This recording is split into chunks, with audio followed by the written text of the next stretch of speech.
വളരെ ഗൗരവമുണ്ട് എന്ന് ഞങ്ങൾക്ക് ബോധ്യമുള്ള ഒരു വിഷയമാണ് ഇവിടെ ചർച്ച ചെയ്യപ്പെടാൻ പോകുന്നത്. അത് ഈ പ്രവാസത്തിൽ വരുന്ന എഴുത്തുകൾ, പ്രവാസം എഴുത്ത് എന്ന പേരിൽ വരുന്ന എഴുത്തുകൾ, ആ എഴുത്തിൻ്റെ ശക്തി സൗന്ദര്യം മലയാളം ഒരു കാലത്ത് കൃത്യമായി തിരിച്ചറിഞ്ഞതാണ്. പ്രവാസകാലത്തിരുന്ന് എഴുതിയാലേ, ഡൽഹിയിലിരുന്ന് എഴുതിയാലേ സാഹിത്യമാകുള്ളൂ എന്ന് വരെ തോന്നുന്ന ഒരു കാലം മലയാളിക്കുണ്ടായിരുന്നു. മുകുന്ദനും വിജയനും വി.കെ.നും എം.പി. നാരായണപിള്ളയും തുടങ്ങിയ മഹാരഥന്മാർ, മലയാള സാഹിത്യത്തിലെ മഹാരഥന്മാർ, അവരാണ് മലയാള സാഹിത്യത്തിലെ പുതിയ ബോധതലം സൃഷ്ടിച്ചതും നിർമ്മിച്ചതും.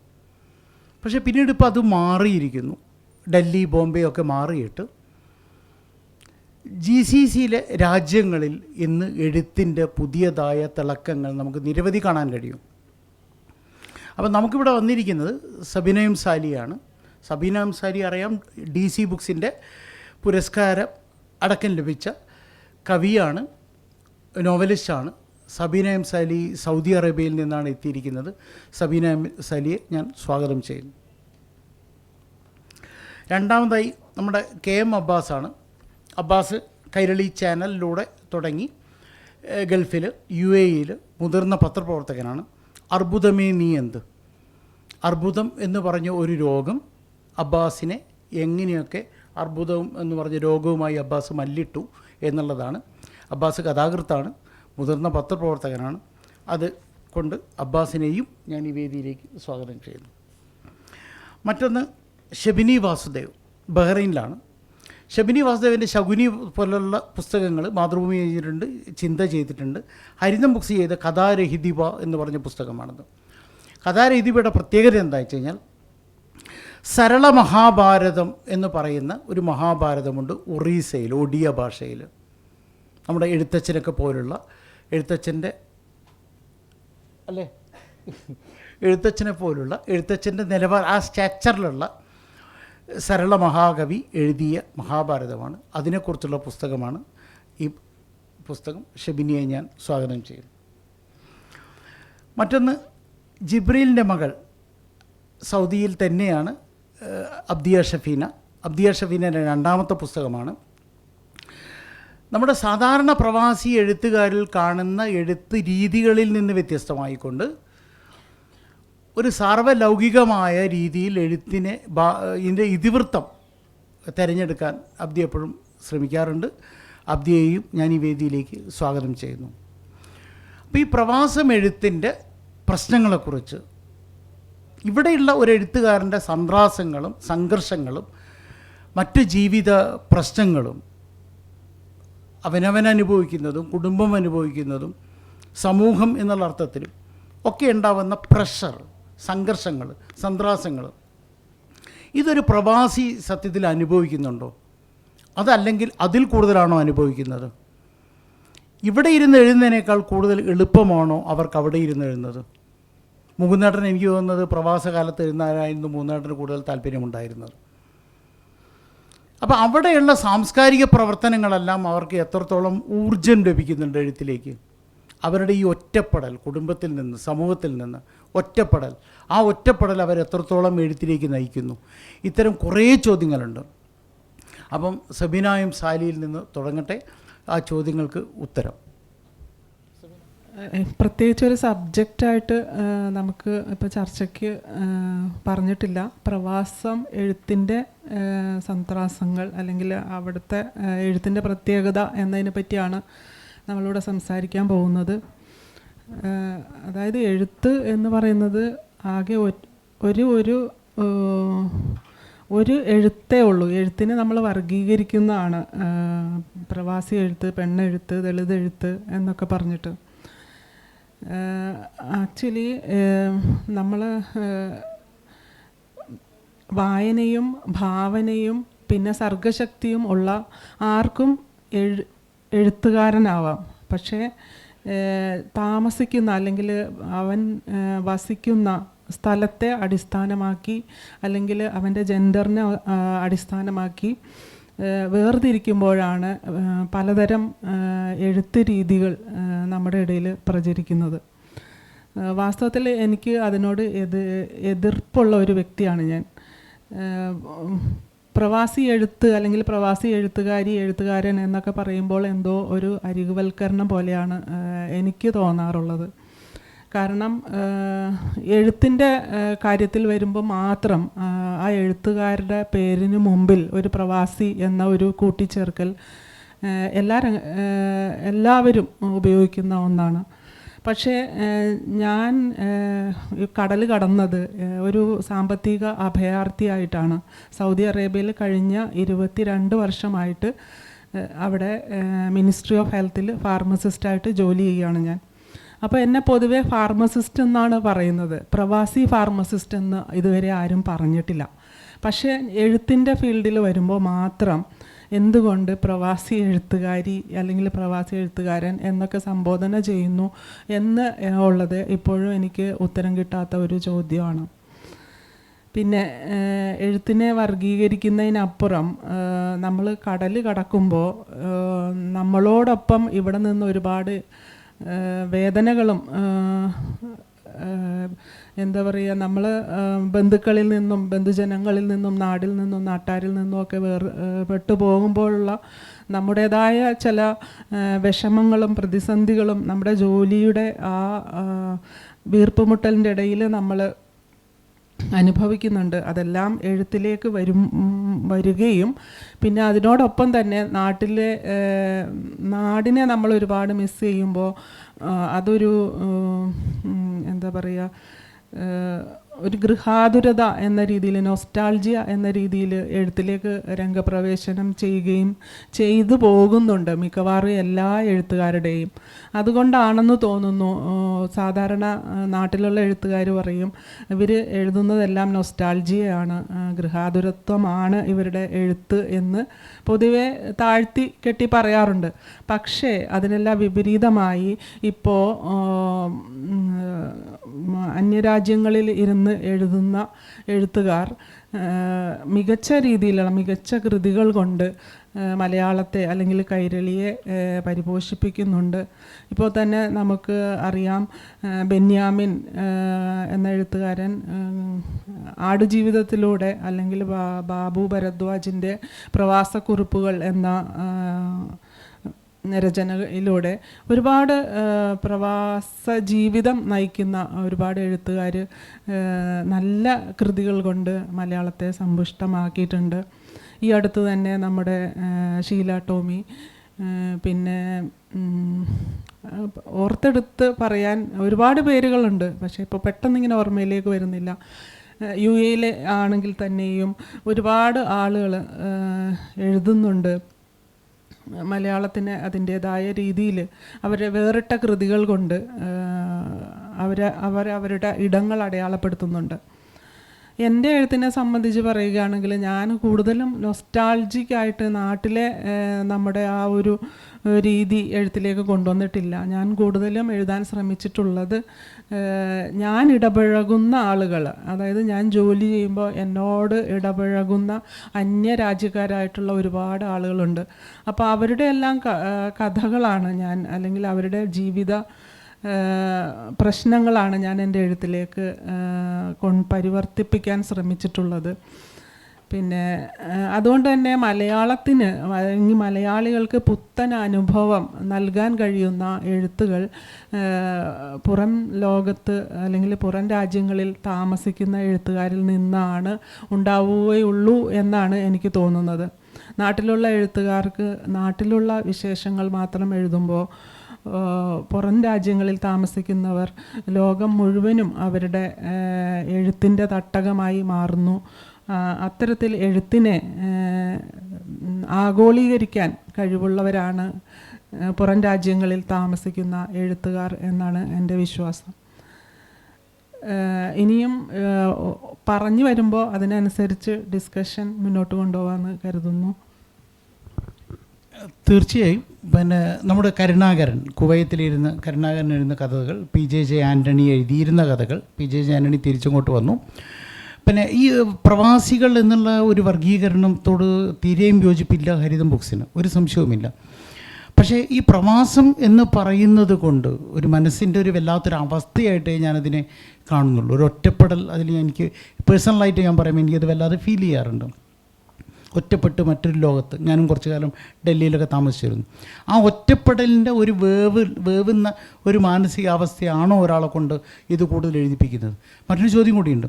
നിങ്ങളൊക്കെ കേരളത്തിലായിരുന്നെങ്കിൽ ഇതിനേക്കാൾ നല്ല എഴുത്തുകാരാവും, കൂടുതൽ എഴുതുമായിരുന്നു. നല്ല എഴുത്തുകാർ എന്നുള്ള അർത്ഥത്തിലല്ല, അല്ലെങ്കിൽ അവിടെയാണോ നിങ്ങൾക്ക് എഴുതാൻ കുറേ കൂടി സമയവും സന്ദർഭങ്ങളും കിട്ടുന്നത്? ഇത്തരം ചില ചോദ്യങ്ങൾ കൂടിയുണ്ട്. അടുത്ത അബ്ബാസിലേക്ക് കടക്കുന്നു. സുഹൃത്തുക്കളെ എന്ന് ഉച്ചത്തിൽ പറയാൻ കഴിയാത്ത തരത്തിൽ കുറച്ച് പേരേ ഉള്ളൂ. ആദ്യമായി ഈ ചർച്ച ഒരുക്കിയതിന് ഹരിതം ബുക്സിൻ്റെ സാരഥി ശ്രീ പ്രതാപൻ തായാട്ടിനും നന്ദി അറിയിക്കുകയാണ്, സന്തോഷവും അറിയിക്കുകയാണ്. കാരണം വലിയൊരു പുസ്തകമേളയാണ് ഇവിടെ നടക്കുന്നത്. ഈ പുസ്തകമേളയിൽ ഇത്തരമൊരു സബ്ജക്റ്റ് ഔദ്യോഗികമായി ചർച്ചക്കെടുത്തില്ല എന്നാണ് ഞാൻ മനസ്സിലാക്കുന്നത്. അപ്പോൾ പ്രവാസ സാഹിത്യത്തെക്കുറിച്ച് വളരെയധികം, അത് നല്ലതിനോ അല്ലെങ്കിൽ ഗുണപരമല്ലാത്ത രീതിയിലോ ആകട്ടെ, ചർച്ച നടക്കുന്ന ഒരു സമയമാണ്. നമ്മുടെ അനുഭവങ്ങൾ, പ്രത്യേകിച്ച് ഗൾഫിലെ എഴുത്തുകാരുടെ അനുഭവങ്ങൾ വ്യാപകമായി ചർച്ച ചെയ്യപ്പെടുന്നുണ്ട്. എല്ലാ കാലത്തും ഉണ്ടായിട്ടുണ്ട്.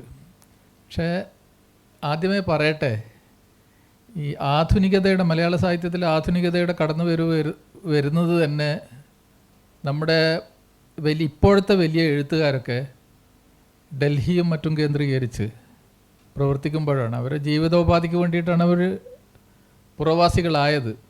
ഇപ്പോൾ നേരത്തെ ശ്രീ പ്രതാപൻ പറഞ്ഞ പോലെ എം മുകുന്ദൻ, പുന്നത്തൽ കുഞ്ഞബ്ദുള്ള, VKN, അങ്ങനെ ധാരാളം ആൾ, OV വിജയൻ, തീർച്ചയായും ഇവരൊക്കെ ഡൽഹിയിലിരുന്നു കൊണ്ടാണ് ആധുനികതയെ നിർവചിച്ചത്, അല്ലെങ്കിൽ മലയാളത്തിൽ അങ്ങനെ ഒരു ആധുനികത കൊണ്ടുവരുന്നത്.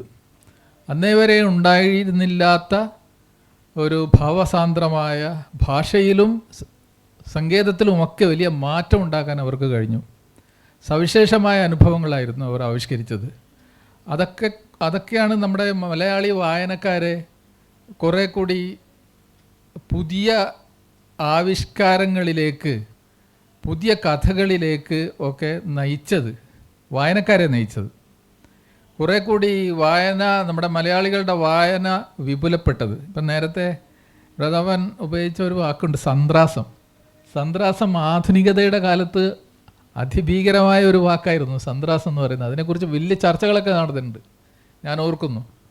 ഈ സന്ത്രാസം ആധുനികതയെ, മനുഷ്യൻ്റെ അസ്തിത്വത്തെ സംബന്ധിക്കുന്ന ഒരു സംശയത്തോടെ നോക്കിക്കാണുന്ന ഒരു വാക്കാണത്, സന്ത്രാസം നമ്മുടെ ഉള്ളിൽ. ഇപ്പോൾ OV വിജയൻ്റെ ഖസാക്കിൻ്റെ ഇതിഹാസം എടുക്കുമ്പോൾ അതിൽ രവിയുടെ ഒരു സ്വത്വപ്രതിസന്ധിയാണ് അതിൻ്റെ മുഖ്യ വിഷയം. അപ്പോൾ ഈ സന്ത്രാസം എന്നുള്ള വാക്കൊക്കെ അന്ന് വലിയ തോതിൽ ആശാമേനൊക്കെ, അന്ന് ബി രാജാകൃഷ്ണനെ പോലുള്ള നിരൂപകരൊക്കെ വലുതായി ചർച്ച ചെയ്തതാണ്. ആ വാക്കിനെ ചുറ്റിപ്പറ്റി തന്നെ ധാരാളം ചർച്ചകൾ നടന്നിട്ടുണ്ട്. എഴുത്തിലേക്ക് വരാം, അല്ലെങ്കിൽ വർഗീകരണത്തിലേക്ക് വരാം. ആദ്യം വർഗീകരണം ആവശ്യമുണ്ട് എന്നാണ് ഞാൻ കരുതുന്നത്. സബീന നേരത്തെ പറഞ്ഞത് എന്നോട് വിയോജിപ്പുണ്ട്. കാരണം ഞാൻ ആലോചിച്ചിട്ടുണ്ട്, മലയാളത്തിൽ, ലോകസാഹിത്യത്തിൽ തന്നെ ഈ ഗർഭധാരണത്തെക്കുറിച്ച്, സ്ത്രീകളുടെ അതിൻ്റെ വിഹ്വലതയെ, അതിൻ്റെ വിഭ്രാന്തിയെ, അതിൻ്റെ കൗതുകത്തെ ഒന്നും ആവിഷ്കരിച്ച് ഉള്ള ഒരു നോവലോ ഒരു കഥയോ ഒന്നും ഞാൻ കണ്ടിട്ടില്ല. അത് ആവിഷ്കരിക്കാൻ സ്ത്രീക്ക് മാത്രമേ കഴിയൂ. കാരണം സ്ത്രീകളാണ് ഗർഭം ധരിക്കുന്നത്. അതിൻ്റെ അതിതീവ്രമായ ഒരു അനുഭവമാണ്, തീക്ഷ്ണമായ അനുഭവമാണ് എന്നാണ് ഞാൻ മനസ്സിലാക്കുന്നത്. അപ്പോൾ അതിൻ്റെ തീക്ഷ്ണതയെ ഉൾക്കൊള്ളുന്ന ഒരു കൃതി മലയാളത്തിൽ ഉണ്ടായിട്ടില്ല. ഞാൻ എഴുതി തുടങ്ങുന്നതിലേക്ക് വരാം. ഞാൻ 30 വർഷമായി UAE-ലാണ്. അപ്പോൾ ഞാനവിടെ ചെല്ലുന്ന സമയത്ത് TV കൊച്ചുബാവയുണ്ട്, ബാബു ഭരദ്വാജ്, നേരത്തെ പറഞ്ഞ ബാബു ഭരദ്വാജൊക്കെ ഉണ്ട്. ബാബു ഭരദ്വാജ് വേറെ ബഹ്റൈനിലെ മറ്റോ ആയിരുന്നു. TV കൊച്ചുബാവ നമ്മുടെ UAE-ൽ തന്നെ ഉണ്ടായിരുന്നതാണ്. കൊച്ചുബാവൊക്കെ എഴുതുന്നത് അദ്ദേഹത്തിൻ്റെ പരിസരത്ത് നിന്നുകൊണ്ടല്ല, കേരളീയ പരിസരത്ത് നിന്നുകൊണ്ടുള്ള കഥകളാണ് അദ്ദേഹം കൂടുതൽ എഴുതി. ഇറച്ചി പോലുള്ള 1-2 കഥകൾ മാത്രമേ അദ്ദേഹത്തിൻ്റെ ചുറ്റുവട്ടത്തെ അനുഭവങ്ങളെ അടിസ്ഥാനമാക്കി എഴുതിയിട്ടുള്ളൂ. ഞാൻ ആലോചിക്കുകയായിരുന്നു, ഇത്രയും വിസ്മയകരമായ മനുഷ്യരൊക്കെ ഉള്ള ഒരിടത്ത് നിന്ന് എന്തുകൊണ്ട് അവരുടെ ഈ ആധികൾ, അവരുടെ സങ്കടങ്ങൾ, അവരുടെ നൊമ്പരങ്ങൾ, അവരുടെ സന്തോഷം, സന്താപം ഇതൊന്നും ആവിഷ്കരിക്കപ്പെടുന്നില്ല എന്ന് ഞാനിങ്ങനെ ആലോചിച്ചിട്ടുണ്ട്. ഞാനൊരു മാധ്യമ പ്രവർത്തകനാണ്. ഞാൻ പല ആളുകളെയും കാണുന്നതാണ്, പല മുഖങ്ങളെയും കാണുന്നതാണ്. ഒരു സന്ദർഭം പറയാം. ഒരു കോവിഡ് അനന്തര കാലത്ത് മറ്റോ ആണ്, ഒരു സ്ത്രീ 65 വയസ്സുള്ള ഒരു സ്ത്രീ എറണാകുളത്ത് നിന്ന് സന്ദർശക വിസയിൽ അവിടെ വന്നു. അവർക്ക് എന്തെങ്കിലും ഒരു ജീവിതോപാധി കിട്ടണം. 65 വയസ്സിലാണെന്ന് ഓർക്കണം നമ്മൾ. അവശയായ ഒരു സ്ത്രീയാണ്. അവരുടെ ഫോട്ടോ ഇന്നും എൻ്റെ കയ്യിലുണ്ട്. അവർ ജോലി അന്വേഷിച്ച് നടന്നു. അവർ മുമ്പ് അവിടെ ഒരു അറബി വീട്ടിൽ ജോലി ചെയ്തിരുന്നതാണ്. പക്ഷേ ജോലി നഷ്ടപ്പെട്ടിട്ടൊക്കെ തിരിച്ചു പോയതാ. അപ്പോൾ എവിടെയെങ്കിലും ഒരു ജോലി കിട്ടുമല്ലോ, ആ അറബി വീട്ടിലെങ്കിലും ജോലി കിട്ടുമല്ലോ എന്ന് വിചാരിച്ചിട്ടാണ് അവർ വന്നിരുന്നത്. അവരെ ഞാൻ കാണുന്നത് ഒരു ദിവസം എൻ്റെ ഓഫീസിന് പുറത്ത് അവർ അവശയായി റോഡിൽ വീണ് കിടക്കുന്നതാണ്. 65 വയസ്സുള്ള ഒരു സ്ത്രീയാണെന്ന് ഓർക്കണം. ഞങ്ങളന്നൊരു വാർത്താ സമ്മേളനത്തിനിടയ്ക്ക് ഞാൻ അവരന്ന് ഒന്നും കഴിച്ചിട്ടില്ല, അവർക്ക് ജോലിയൊന്നും കിട്ടിയില്ല, താമസിക്കാൻ ഇടയില്ല. അങ്ങനെ അവരെ വാർത്താ സമ്മേളനത്തിൻ്റെ ഇടയിൽ അവിടെ കൊണ്ടുപോയി അവരുടെ കാര്യങ്ങളൊക്കെ അത് വാർത്തയായി. മാതൃഭൂമിയിലോ മറ്റോ ആണെന്ന് തോന്നുന്നു. വലിയൊരു സ്റ്റോറി ആയിരുന്നു. സുരേഷ് വെള്ളിമുറ്റം അദ്ദേഹം ചെയ്ത സ്റ്റോറിയാണ്. അപ്പോൾ അവർക്ക് താൽക്കാലികമായി ഒരു അഭയം വേണം. അന്വേഷിച്ച് നോക്കുമ്പോൾ സ്ത്രീകളെ താമസിപ്പിക്കാൻ പറ്റുന്ന ഇടം ഞങ്ങൾക്ക് കണ്ടെത്താൻ കഴിഞ്ഞില്ല. അവർ പറഞ്ഞു, എൻ്റെ ഒരു പരിചയക്കാരനുണ്ട്, അവിടെ പോയി താമസിക്കാം. പിറ്റേ ദിവസം പോയി നോക്കുമ്പോൾ അവർ ഈ ബംഗ്ലാദേശികൾ ഇങ്ങനെ അട്ടിയായി കിടക്കുന്ന ഒരു മുറിയിൽ ഒരു സ്ത്രീ അവശയായി കിടക്കുന്നു. ഞങ്ങൾക്കത് എന്നെ സംബന്ധിച്ച്, നമ്മളെയൊക്കെ സംബന്ധിച്ച്, മനുഷ്യരെയൊക്കെ സംബന്ധിച്ച് വലിയ വേവലാതി ഉണ്ടാക്കുന്ന, സങ്കടമുണ്ടാക്കുന്ന കാര്യമാണ്. ഇതെങ്ങനെ എഴുത്തിൽ ആവിഷ്കരിക്കും? ഒരു പക്ഷേ ഇത് മലയാളികൾ വായിക്കുമോ എന്ന് തന്നെ സംശയമാണ്. വായിച്ചാൽ തന്നെ ഇതൊരു കെട്ടുകഥയാണോ, അല്ലെങ്കിൽ ഇദ്ദേഹം പറയുന്നത് ശരിയാണോ, അതിൻ്റെ തീവ്രതയെ ആവിഷ്കരിക്കാൻ കഴിയില്ല. ഞാൻ ആലോചിച്ച് നോക്കിയിട്ടുണ്ട് അതെങ്ങനെ ഒരു കഥയിലേക്ക് ഉപയുക്തമാക്കാം, കഥയ്ക്ക് ഉപയുക്തമാക്കാം. അപ്പം ഞാൻ പറഞ്ഞു വരുന്നത്, ഇങ്ങനെ നമ്മുടെ അനുഭവങ്ങൾ MT പറയാറുണ്ടല്ലോ. MT പറഞ്ഞത്, ഞാനറിയാത്ത മഹാസമുദ്രങ്ങളെക്കുറിച്ച് എഴുതുന്നതിനേക്കാൾ ഞാനറിയുന്ന നിളയെക്കുറിച്ച് എഴുതാനാണ് എനിക്കിഷ്ടമെന്ന് MT പറഞ്ഞിട്ടുണ്ട്. അതുപോലെ നമ്മുടെ പരിസരം, നമ്മുടെ ജീവിത പരിസരം, ഗൾഫിൽ ഓരോ മനുഷ്യരും, ഞാൻ കാണുന്ന ഓരോ മനുഷ്യരും ഒരു കഥകളാണ്, നോവലുകളാണ്. ഞാൻ സബീന ഒക്കെ ചില കുറിപ്പുകളൊക്കെ കാണുമ്പോൾ ഇത് വലിയൊരു കഥയാക്കി മാറ്റാം, വലിയൊരു നോവലാക്കി മാറ്റാം, സബീന നാളെ എഴുതും എന്നൊക്കെ കരുതുന്ന ആളാണ്. കാരണം അവർക്ക് അതിനുള്ള നൈപുണ്യമുണ്ട്, അതിനുള്ള ഭാഷാ ചാതുര്യമുണ്ട്. അവരുടെ ഫേസ്ബുക്ക് കുറിപ്പുകളൊക്കെ ഞാൻ വായിക്കാറുള്ളതാണ്. അവരുടെ നോവലും ശ്രദ്ധിക്കപ്പെട്ട നോവലാണ്. കുതിര ലായം അല്ലേ, അതും വളരെ ശ്രദ്ധിക്കപ്പെട്ട നോവലാണ്. അങ്ങനെ വരണം, പുതിയ അനുഭവങ്ങൾ ഉണ്ടാകണം.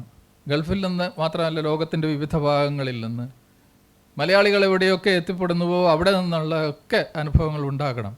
ഇപ്പം നമ്മൾ മാർക്കേസിനെ വിസ്മയത്തോട് നോക്കിക്കാണുന്നത് നമുക്കറിയാം. എന്തുകൊണ്ടാണ്?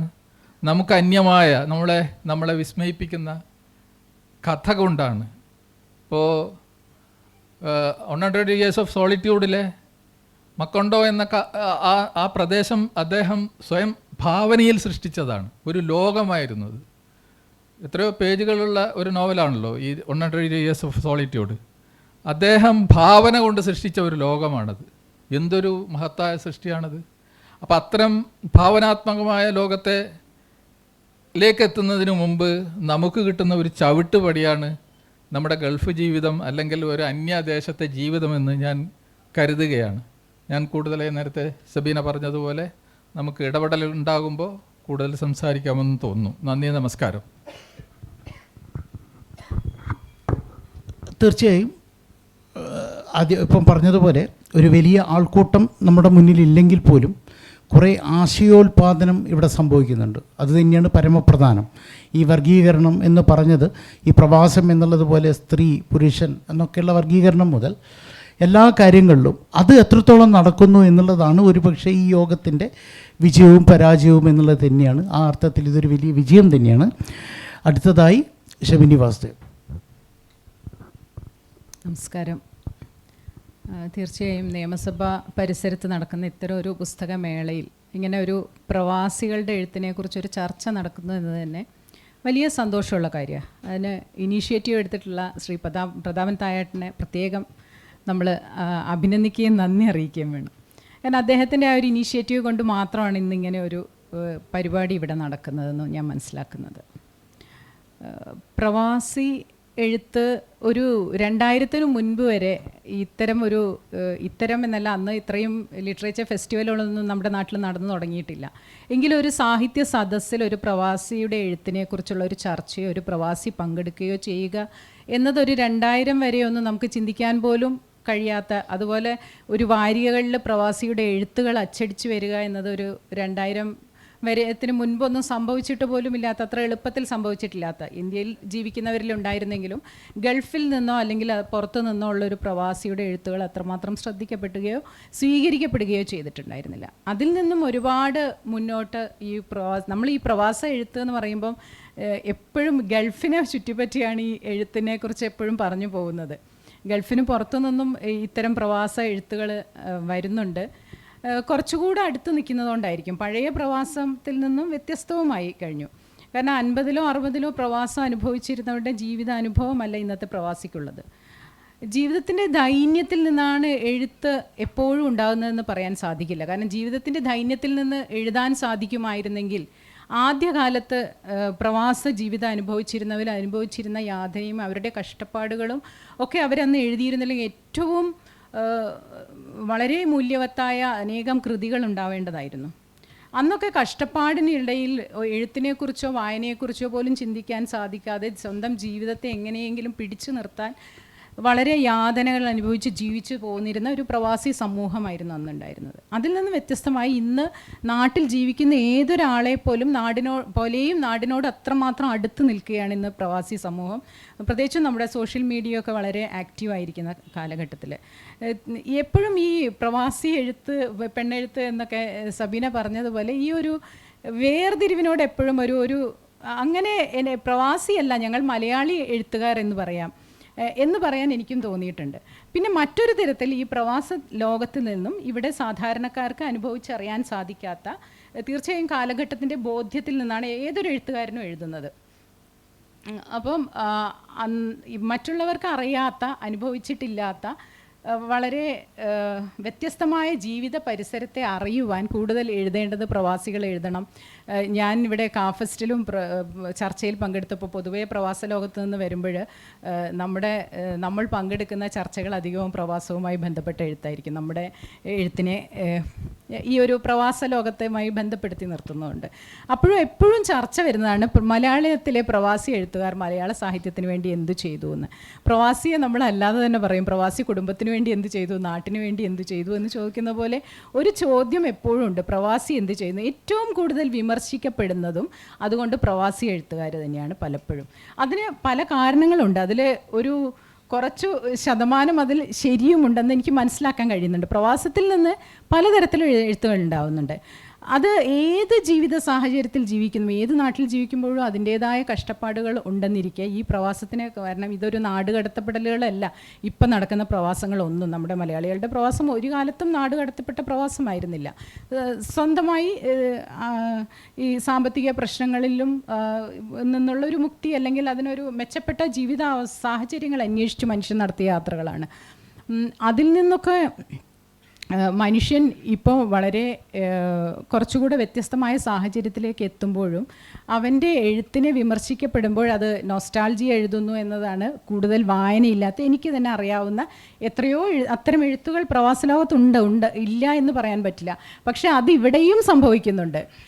നാട്ടിലും അങ്ങനെ എഴുതുന്ന എത്രയോ എഴുത്തുകളുണ്ട്. എൻ്റെ മുന്നിൽ അവിടെ ഒരു പ്രവാസി എഴുത്തുകാരൻ വന്ന് പറഞ്ഞിട്ടുണ്ട്, വായിക്കാൻ ഒട്ടും സമയം കിട്ടാറില്ല, പിന്നെ കിട്ടുന്ന സമയത്ത് പെട്ടെന്ന് എഴുതുന്നു. അപ്പോൾ അത് അവിടെയും മാത്രമല്ല ഇവിടെയും ഉണ്ട് അങ്ങനെയുള്ള ആളുകൾ. പക്ഷേ കൂടുതൽ വിമർശിക്കപ്പെടുകയും ഈ രീതിയിൽ വിമർശിക്കപ്പെടുന്നത് കൂടുതലും പ്രവാസി എഴുത്തുകാരാണെന്നുള്ളതാണ് യാഥാർത്ഥ്യം. ഒരു പ്രവാസി പുസ്തകം പ്രസിദ്ധീകരിച്ചിട്ടുണ്ടെന്ന് വെച്ചാൽ, ഞാൻ ഇന്ന് വരെ എവിടെയും കാശ് കൊടുത്ത് പുസ്തകം പ്രസിദ്ധീകരിച്ചിട്ടുള്ള ഒരാളല്ല. പക്ഷേ ഒരു പ്രവാസി പുസ്തകം പ്രസിദ്ധീകരിച്ചു എന്നറിഞ്ഞാൽ ആദ്യം അവരുദ്ദേശിക്കുന്നത് പ്രവാസി എങ്ങനെയോ കാശ് കൊടുത്ത് പുസ്തകം പ്രസിദ്ധീകരിച്ചു എന്നാണ്.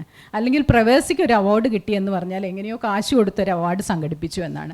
അത്തരത്തിലൊരു വിമർശനം എപ്പോഴും പ്രവാസികൾക്ക് മേൽ ചുമത്തപ്പെടുന്നുണ്ട്. പക്ഷേ ഇന്ന് ധാരാളം നല്ല എഴുത്തുകാർ പ്രവാസ ലോകത്ത് നിന്ന് വരുന്നുണ്ട്. അക്കാദമി അവാർഡുകൾ നേടിയ എഴുത്തുകാർ പ്രവാസ ലോകത്തുണ്ട്. എൻ്റെ എഴുത്തിനെക്കുറിച്ച് പറയുകയാണെങ്കിൽ, ഞാൻ പ്രവാസി ആയതുകൊണ്ട് എഴുതി തുടങ്ങിയ ഒരാളല്ല.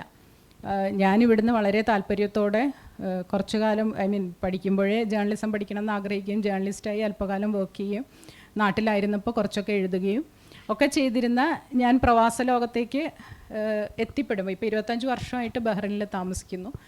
അവിടെ എത്തിച്ചേരുമ്പം ഉണ്ടാകുന്ന ജീവിത സാഹചര്യത്തിലെ മാറ്റങ്ങൾ കൊണ്ടും എൻ്റെ എഴുത്തും വായനയും ഒക്കെ മുടങ്ങിപ്പോയി എല്ലാത്തിൽ നിന്ന് വിട്ടുപോയേണ്ട ഒരവസ്ഥ ഉണ്ടായ ഒരാളാണ് ഞാൻ. പക്ഷേ പിന്നീട് അതിൽ നിന്നും ബഹ്റൈനെ സംബന്ധിച്ച് പ്രത്യേകിച്ചും ബെന്യാമിനെ പോലെയുള്ള ആളുകൾ വന്നിട്ടുള്ളതായതുകൊണ്ട് ബഹ്റിൻ്റെ ഭൂമികയെക്കുറിച്ച് പൊതുവേ പറയുന്ന ഏറ്റവും സാഹിത്യത്തിന് വളക്കൂറുള്ള മണ്ണാണ് ബഹ്റിൻ ഭൂമിക എന്ന് പറയും. അപ്പോൾ അങ്ങനെയുള്ള ഒരു സാഹചര്യത്തിൽ എത്തിപ്പെട്ടതുകൊണ്ട് കുറച്ചു കാലത്തിന് ശേഷമാണ് ഞാൻ അത്തരമൊരു കൂട്ടായ്മയിൽ എത്തപ്പെടുകയും വീണ്ടും വായനയിലേക്കും എഴുത്തിലേക്കുമൊക്കെ ചെല്ലുകയും അതിനു മുൻപ് പലപ്പോഴായി എഴുതി വച്ചിരുന്ന കഥകളുടെ സമാഹാരമാണ് ആദ്യം പബ്ലിഷ് ചെയ്യുന്നത്. അതിൻ്റെ കൂടെയാണ് ചില കഥകളിൽ മാത്രമാണ് ഞാൻ പ്രവാസ കഥകളായി എഴുതിയിരിക്കുന്നത്. പ്രവാസവുമായി ബന്ധപ്പെട്ട മറ്റ് ലേഖനങ്ങളും എഴുത്തുകളും തീർച്ചയായും സംഭവിക്കേണ്ടത് തന്നെയാണ്. അത് എഴുതണമെന്ന് ഒരു പക്ഷേ അവിടെ നിന്ന് ഇവിടെ വന്നിരിക്കുമ്പോഴായിരിക്കാം നമുക്ക് പ്രവാസത്തെക്കുറിച്ച് കൂടുതൽ എഴുതാൻ. അവിടുത്തെ ജീവിത അനുഭവങ്ങൾ, നമ്മൾ കാണുന്ന, അറിയുന്ന, അനുഭവിക്കുന്ന സംഭവങ്ങൾ, മനുഷ്യർ, കാരണം ഒരുപാട് കൂടുതൽ നമുക്ക് എഴുതാനുള്ള വെറൈറ്റി ഓഫ് സ്പീഷീസാണ്. ഒരുപാട് നമ്മളറിയാത്ത ഒരുപാട് ജീവിത സാഹചര്യങ്ങളെ നമുക്ക് അറിയാൻ പറ്റുന്നു. ഒരുപാട് മനുഷ്യരെ കാണുന്നു, വ്യത്യസ്തരായ പല രാജ്യങ്ങളിൽ നിന്ന് വരുന്ന ജനങ്ങളെ കാണുന്നു, പരിചയപ്പെടുന്നു, അവരുടെ ജീവിത രീതി, അവരുടെ വിഷമങ്ങൾ, അങ്ങനെ പലതും അറിയാനുള്ള സാഹചര്യം ഉണ്ടാകുന്നതെല്ലാം ഈ പ്രവാസം കൊണ്ട്. അപ്പോൾ എന്നെ സംബന്ധിച്ചിടത്തോളം പ്രവാസം ഒരിക്കലും അടയാളപ്പെടുത്തപ്പെടുന്ന ഉരുകിത്തീരുന്ന മെഴുകുതിരിയാണ് പ്രവാസി എന്നൊന്നും പറയുന്നതിനോട് ഒട്ടും യോജിക്കുന്നില്ല. കാരണം പ്രവാസം നൽകുന്നത് ഏറ്റവും നല്ല അത്തരം സാഹചര്യങ്ങൾ, അത്തരം അനുഭവങ്ങളും ഒക്കെയാണ് ഇന്നത്തെ കാലത്തെ പ്രവാസിയെ സംബന്ധിച്ചിടത്തോളം. കൂടുതലിനി ചർച്ചയിൽ സംസാരിക്കാം. ഇപ്പം ഞങ്ങൾ തന്നെ ഹരിതം ബുക്സ് ധാരാളം പുസ്തകങ്ങൾ പ്രസിദ്ധീകരിച്ചിട്ടുണ്ട്. ഷാർജ ബുക്ക് ഫെസ്റ്റിവലിനൊക്കെ പങ്കെടുത്തുകൊണ്ട് റിയാദ് ബുക്ക് ഫെസ്റ്റിവലിന് ഞങ്ങൾ പോയിരുന്നു ഒരു തവണ.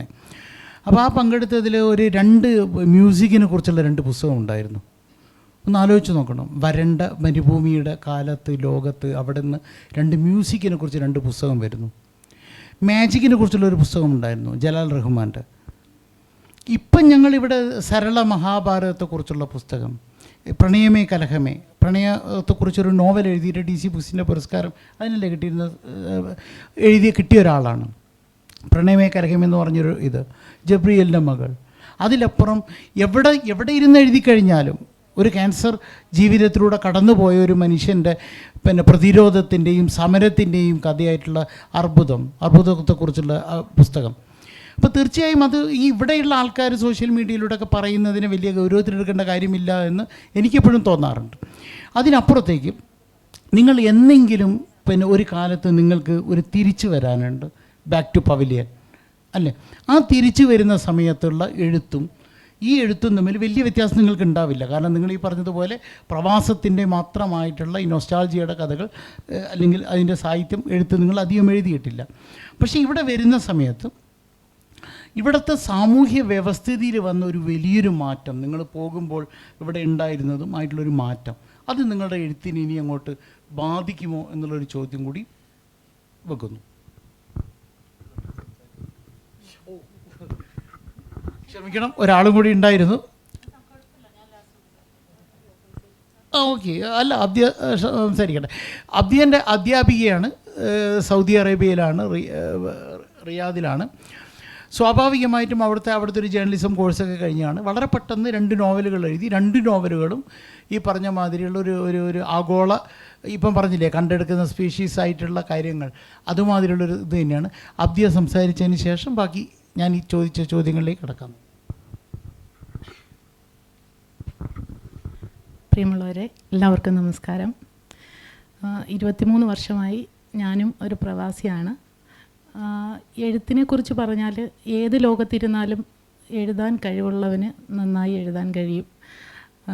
എന്നെ സംബന്ധിച്ച് പ്രവാസം എന്ന് പറഞ്ഞാൽ ഞാൻ കുട്ടിക്കാലം മുതൽ ഒരുപക്ഷെ ഒരു 9ാം ക്ലാസ് മുതൽ ഞാൻ എഴുതാൻ തുടങ്ങിയതാണ്. പക്ഷേ ഞാൻ പ്രവാസ ലോകം കീഴടക്കിയ ശേഷമാണ് എൻ്റെ എഴുത്തിൻ്റെ ലോകത്തേക്ക് കുറച്ച് എന്താ പറയുക കൂടുതൽ ഞാൻ അതിലേക്ക് വ്യാപിച്ചത്, എഴുത്തിൻ്റെ ലോകത്തേക്ക്. അവിടെ നമ്മുടെ മുന്നിൽ തന്നെ ഒരുപാട് ആശയങ്ങൾ നമ്മളെ മുന്നിൽ കാണാൻ കഴിയും. ഒരുപാട് മനുഷ്യരുടെ ജീവിതം നമ്മുടെ മുന്നിലൂടെ കടന്നു പോകുമ്പോൾ എഴുതാനുള്ള ത്രെഡ് നമ്മളിലേക്ക് കിട്ടുകയാണ് ചെയ്യുന്നത്. അപ്പോൾ നമുക്ക് നന്നായി ഒരു കഥയായാലും നോവലായാലും ഒക്കെ നമുക്ക് നല്ല രീതിയിൽ എഴുതി പ്രതിഫലിപ്പിക്കാൻ പറ്റും. പിന്നെ എന്നെ സംബന്ധിച്ച് ഞാൻ എഴുതിയ 2 നോവലുകളും എൻ്റെ മുന്നിലൂടെ കടന്നുപോയ ജീവിതങ്ങളാണ് എന്ന് വേണമെങ്കിൽ പറയാം. മസ്രയിലെ സുന്ദരി എന്ന് പറയുന്ന എൻ്റെ നോവല് ഞാൻ നേരിൽ കണ്ട ഒരു മനുഷ്യൻ്റെ ജീവിതമാണ്. അതുപോലെ തന്നെ ജിബ്രീലിൻ്റെ മകൾ എന്ന് പറയുന്നത് ഇന്ന് വിദേശ രാജ്യങ്ങളിൽ നേരം വെളുക്കാത്ത ചില നിയമങ്ങളുണ്ട്. ആ നിയമക്കുരുക്കിൽപ്പെട്ട റൈഹാന ജബ്ബാരി, അതുപോലെ ഇപ്പം അബ്ദുൾ റഹീം എന്ന് പറയുന്ന ഒരു മനുഷ്യൻ, കോടികൾ നമ്മൾ എല്ലാവരും കൂടി സ്വരുക്കൂട്ടി കൊടുത്തിട്ടും അദ്ദേഹത്തിൻ്റെ മോചനം ഇതുവരെ നടന്നിട്ടില്ല. അങ്ങനെയുള്ള നിയമക്കുരുക്കിൽപ്പെട്ട മനുഷ്യരുടെ ഇടയിലൂടെ സഞ്ചരിച്ച് എഴുതിയൊരു കഥയാണ് എൻ്റെ ജിബ്രീലിൻ്റെ മകൾ. അപ്പോൾ പ്രവാസ എഴുത്തുകാർ എന്ന് പറയുന്നതിനോട് ഞാൻ യോജിക്കുന്നില്ല. എല്ലായിടത്തും എഴുത്തുകാരുണ്ട്. എല്ലാവരെയും ഒരേ രീതിയിൽ കാണുക തന്നെ വേണമെന്നാണ് എനിക്ക് പറയാനുള്ളത്. പിന്നെ ബാക്കി സംസാരിക്കാം.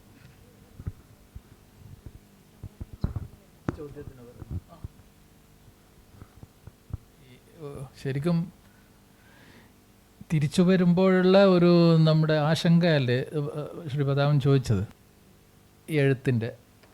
അത് ഇപ്പം ഞാനൊരു എഴുത്തുകാരനായത് വാസ്തവത്തിൽ ഞാൻ എഴുതാൻ കഴിവുള്ള ഒരാളെന്ന നിലക്കല്ല, ഞാൻ സ്വയം വിലയിരുത്തിയതാണ്.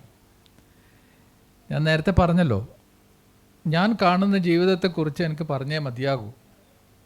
അപ്പോൾ ധാരാളം ഞാൻ അന്നേ വരെ കണ്ടിട്ടില്ലാത്ത ജീവിതങ്ങളെ കാണുമ്പോൾ എനിക്കത് ആരോടെങ്കിലും പറയണം. ആ പറയാനുള്ള ഒരു ഉപാധിയായിട്ടാണ് ഞാൻ വാസ്തവത്തെ എഴുത്തിനെ കണ്ടത്.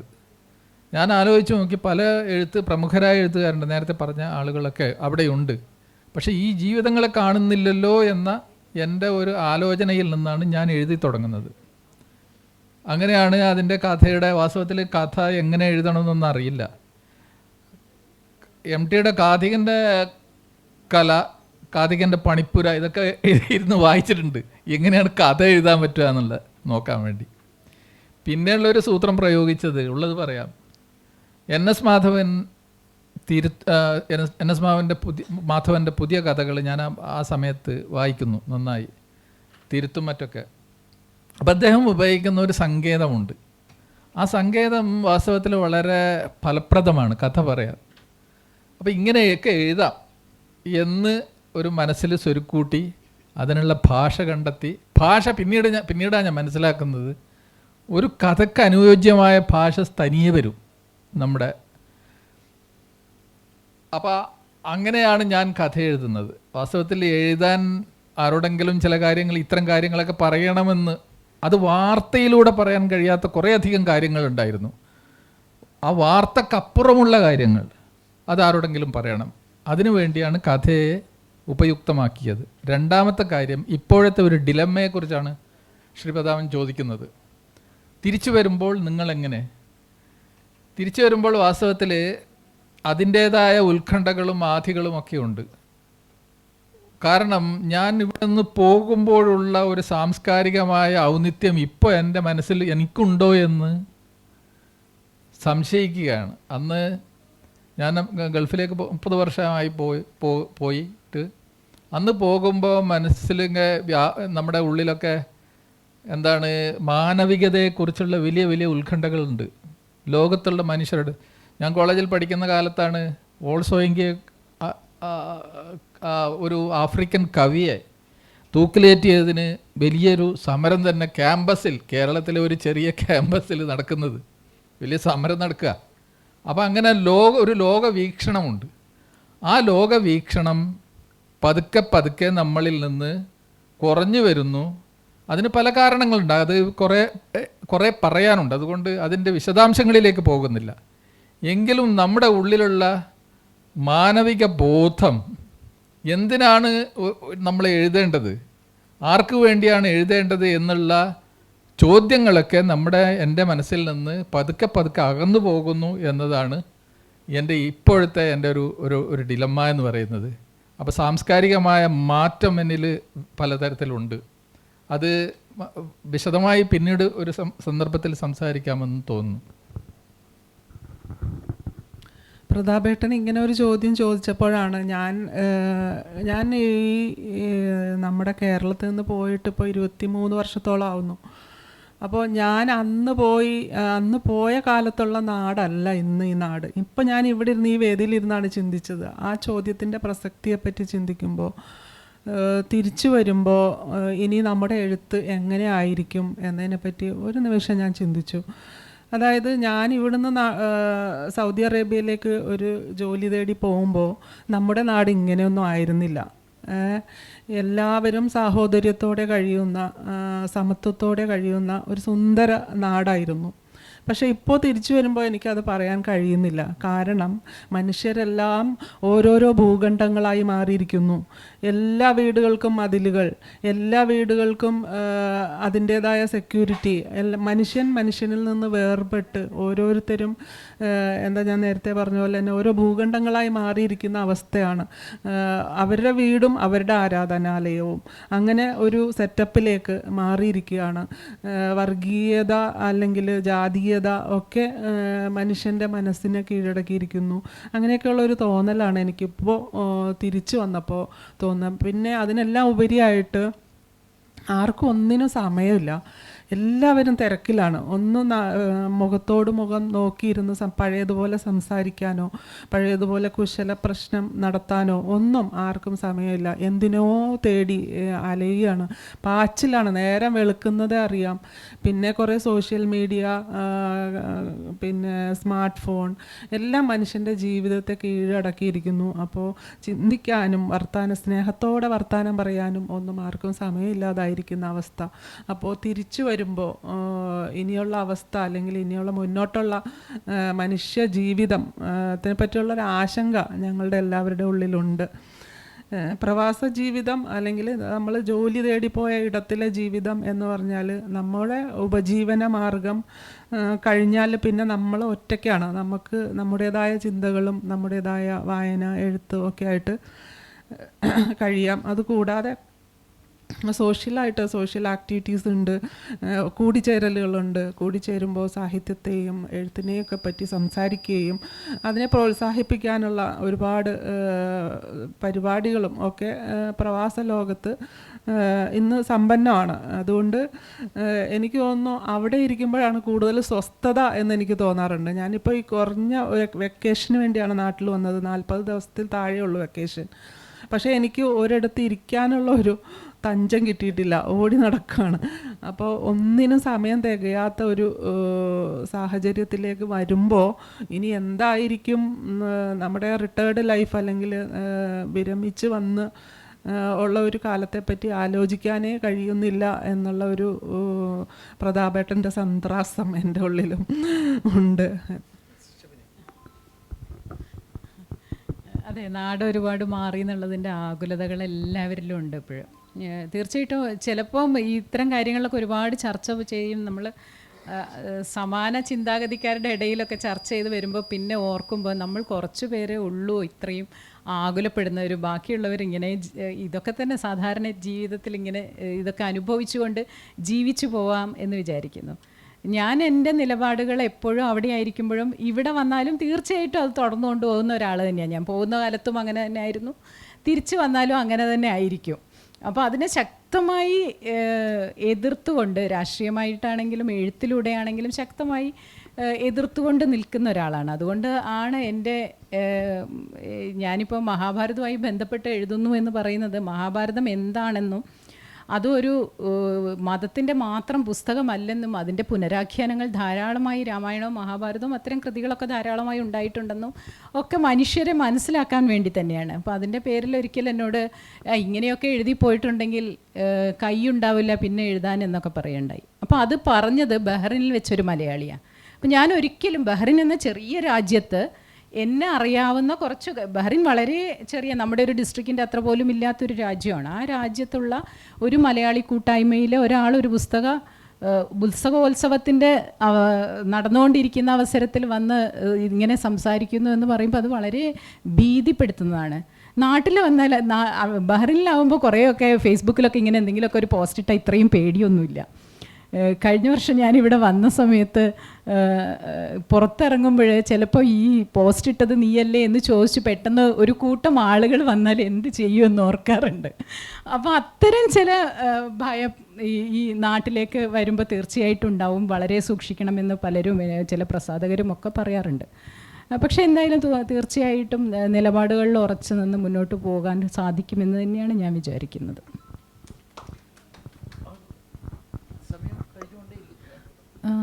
ഇപ്പോൾ ഇവരൊക്കെ പറഞ്ഞത് തന്നെയാണ് എനിക്കും പറയാനുള്ളത്. ഇപ്പോൾ എൻ്റെ ജിബ്രീലിൻ്റെ മകൾ എന്നുള്ള പുസ്തകം പുറത്തിറങ്ങിയ സമയത്ത് ഷാർജയിൽ പുസ്തക പ്രകാശനത്തിന് മുന്നേ സൗദിയിൽ നിന്ന് എൻ്റെ ഒരു ഫ്രണ്ട് തന്നെ വന്നിട്ട് പറഞ്ഞു, നീ എന്തിനാ ഈ ഒരു പേരിട്ടത്? ജിബ്രീലിൻ്റെ മകൾ എന്ന് പറയുന്നത് ജിബ്രീൽ മാലാഖയാണ്, മാലാഖയ്ക്ക് മകളില്ല, ഇങ്ങനെ പേരിടാൻ പറ്റുമോ? നീ ഇനി സൗദിയിലോട്ട് തിരിച്ചു ചെല്ലാൻ നിനക്ക് പറ്റുമോ? ഇതാരെങ്കിലും ഒരു കേസ് കൊടുത്തു കഴിഞ്ഞാൽ നിനക്ക് തലയുണ്ടാവില്ല.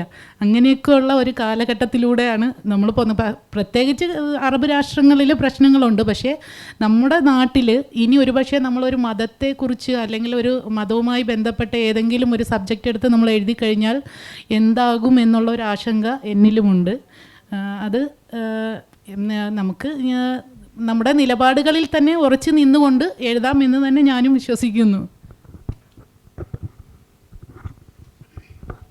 വളരെ സന്തോഷം, അഭിമാനം. ഈ സന്തോഷം എന്താണെന്ന് വെച്ച് കഴിഞ്ഞാൽ ഇന്ന് ധാരാളം കാര്യങ്ങളാണ് ഒരു പക്ഷേ നമുക്ക് ഇവരുടെ മനസ്സിലേക്കും അവർക്ക് നമ്മുടെ മനസ്സിലേക്കും ബോധത്തിലേക്കും ഒക്കെ കടത്തിവിടാൻ കഴിഞ്ഞ കുറേ കാര്യങ്ങൾ, കുറേ ആശയങ്ങൾ. തീർച്ചയായും അത് തന്നെയാണ് സന്തോഷം. അഭിമാനം തോന്നുന്നത് 3 രാജ്യങ്ങളിലുള്ള